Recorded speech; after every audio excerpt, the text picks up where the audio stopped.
Hi, my name is William Cole. I'm the chef de cuisine of Aujourd'hui in the Boston Four Seasons. This is Joshua Smith. He's the garde chef responsible for all the charcuterie.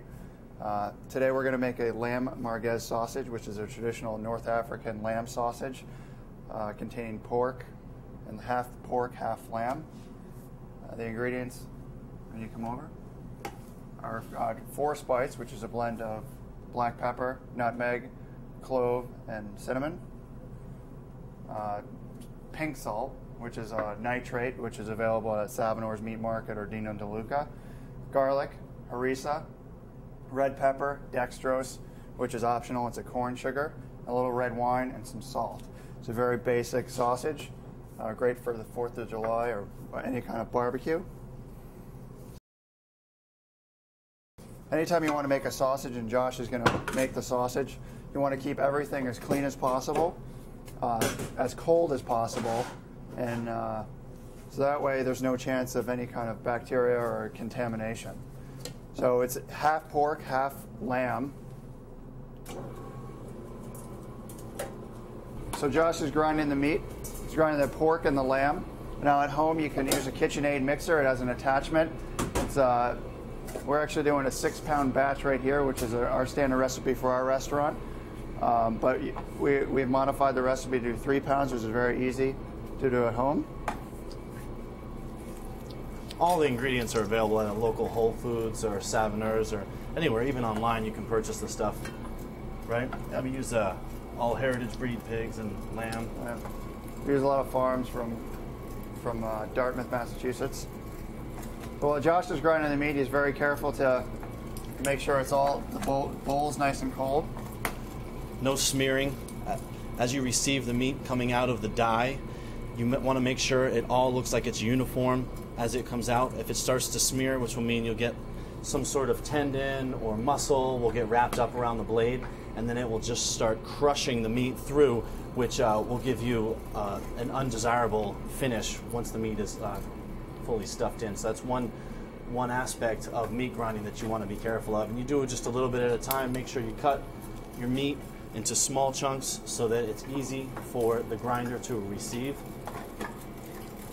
And if you were to go to a Whole Foods, you would pick up like diced pork stew meat, diced pork lamb meat, or lamb meat, and then you can grind it at home. And if you don't have a grinder at home, I'm sure most butchers will grind it for you, and then you can just collect the seasonings and make it yourself. Okay, so now that we have our ground meat, everything's ready to go, we're ready to assemble our sausage. First thing you need to do, we have pork casings, which are pork intestines. You can find these at a butcher specialty store, online. They usually come in a 5-pound bag, and you can take, as you can see, it's a big long strand. So you can cut, freeze what you don't need, pack the rest in salt, and you want to give these a nice rinse or soak them the day before. I would say soaking them is real important. I've found that if there's too much salt left in there, the casings become very brittle and you have a lot of blowouts as you start to stuff. So you really want to make sure that you change the water and soak them continuously like you would for any other salted item, just to make sure that there's, not only going to give that salty flavor to your meat, but also that it's very pliable as an intestine. So think of the intestine as a garden hose, if I can use that analogy. So we have the end of it. We have our. Josh, you want to hook it up? Yeah, absolutely. So this is a hopper. This is a traditional sausage press. You put the meat actually in the hopper. We already have a little bit of the meat in the hopper already. And then as we crank the hopper down, it's going to push the meat through the casing and form our sausage. And there's a little hole that allows the air to escape so you don't have air in your sausage. There you go. And you kind of just... Once it's on, and you hang on 1 second. You want to tie a knot in the end. Now it's ready. Go for it, please. All right.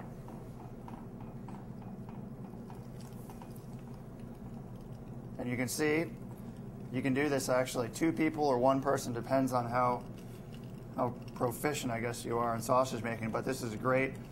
Josh does it with his little son. Now the sausage is in the casing. You can see it's a beautiful compact if you kind of feel it. It's nice and tight. There's no air pockets. It's been we've cranked it a very consistent pace, so it's all even. Josh, you want to form a couple links. So if you were to tie a little knot here, you're going to make little links at home for maybe kielbasa or sausages for your family. Bake them, Okay. poach them. You want to pinch, twist. All right. Go down it, pinch, twist. There you go. As you do it, typically you go one way to get a good link, kind of line it up, find out where your next spacing is going to be, and then you go the opposite way. And what that's going to do is prevent you from having, it's going to prevent it from untwisting, because you're going to go down, so you go one way and then the other, and as you go forward, by the time you get to the end, it'll all be kind of continuous, if you will. So this is our finished Lamb Merguez sausage. If you want to bake it, poach it, cook it, poaching is to boil in water. If you bake it in a 350-degree oven, it'd take about 7 to 8 minutes. Poaching it in water that's boiling, it'd take about the same, 6-7 minutes. If you poach it, you can cool it and then grill it later. You know, if you're having guests over and you don't want to worry about having something undercooked, and it just goes really well with couscous, things like that. Any application that you want to use sausage. And if you don't feel like doing that, you can just come into Aujourd'hui and enjoy the brunch. And we usually have it out on our large charcuterie section. And this lasts probably 3 to 4 days in the refrigerator, or excellent in the freezer anytime. If you want to get real creative, you can even smoke it.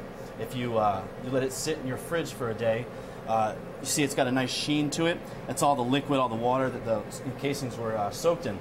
This one is dried. We actually did what was called forming a pellicle, and it gets a little tacky texture to it. You can just sit them on a paper towel on a plate in your fridge, and your fridge is going to dry it out, and just kind of a dehumidifier, if you will.